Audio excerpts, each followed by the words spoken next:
नमस्कार, श्री स्वामी समर्थ. मी मनीषा. स्वागत आहे तुमचं माझ्या नवीन ब्लॉगमध्ये. तर चला मग आजच्या ब्लॉगला सुरुवात करूया. तर आज उशिरा उठले होते त्याच्यामुळे आणि सुट्टी होती त्यामुळे थोडा उशिराच उठले आणि उठल्याच्या नंतर आंघोळ वगैरे करून घेतली आणि रांगोळी काढून घेतली दारामध्ये. तसं तर ही रांगोळी जास्त वेळ काही दारात टिकत नाही, कारण की मुलं सर्व एक थोड्या वेळाने प्रणवने जर दरवाजा उघडला आणि रांगोळी जर त्याला दिसली तर तो रांगोळी ठेवत नाही, तो मोडून टाकतो पूर्णपणे. तरी पण एक मनाची शांतता म्हणून छोटीशी का होईना काढत असते मी.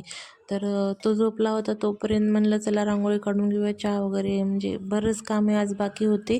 सुट्टी असली की कामे तर निघतातच ना. तोपर्यंत तो चहा उकळेपर्यंत तो उठला आणि उठल्याच्या नंतर त्याचे असे काही उद्योग सुरू असतात. मी एक काम आवरायला गेले ना तर दुसरी 2 कामेवर ती म्हणजे मला दुसरी 2 कामे काढून ठेवतो करण्यासाठी, कारण की रिलॅक्स बसणे म्हणजे या मुलांना आपण रिलॅक्स बसलेलं काही बघवतच नाही असं वाटतं मला. तर चला त्याला थोडंसं खाऊ घातलं आणि तो शांत बसला, खेळत बसला साईडला. तोपर्यंत देवघराची साफसफाई करायला घेतली, कारण की देवघर म्हणजे दिवाळीमध्ये इतकं घाण झालं होतं ना की आपण असं काही पण घेतो आणि पटकन काही गडबडीमध्ये तर तसंच ठेवून देतो.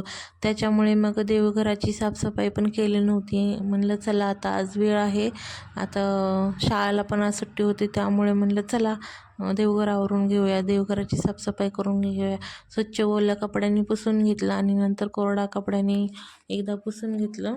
प्रत्येक वस्तू कसं नीटनेटकेपणाने आपण जपत गेलं ना त्या वस्तूही नीट राहतात आणि घरही नीट राहतं, स्वच्छ वाटतं नेहमी. तसं वेळ भेटला की अशी हळूहळू म्हणजे रोजची काही ना काही कामं तर निघतच असतात घरी असल्याच्या नंतर. तसंच मग रोज एक एरिया म्हणजे कधी किचन ट्रॉली, कधी देवघर, कधी कपाट, कधी मांडणी, अशी कामं निघतच चालतात आणि ते वेळोवेळी स्वच्छ केलं तरच चांगले वाटतं. म्हणजे एकदमच काढायची म्हणलं की मग तो अख्खा दिवस त्यामध्येच जातो. त्यामुळे मग असं रोज एक असं पार्ट करून कामे काढली तर असं काही वाटतही नाही आणि मुलं असल्यामुळे मग त्यांनाही तेही चिडचिड करत नाहीत आणि आपल्याला पण जास्ती ताण पडत नाही. आणि ज्यावेळेस कधी असं एकदम काढायचं म्हणलं तर जास्त वेळही लागत नाही, कारण की स्वच्छ करून ठेवल्यामुळे ते पटकन आवरून घेता येतं. हां आणि हो, हे माझं आज Meeshoवरून पार्सल आलं होतं.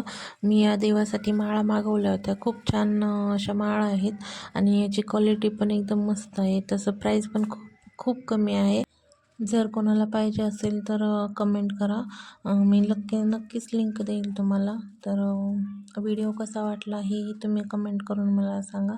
आणि हो, जर आवाज क्लिअर येत नसेल तर थोडंसं हे करा, कारण की माईक वगैरे नाही आहे माझ्याकडे त्यामुळे. आणि ह्या बघा माळा किती छान दिसत आहेत देवांसाठी.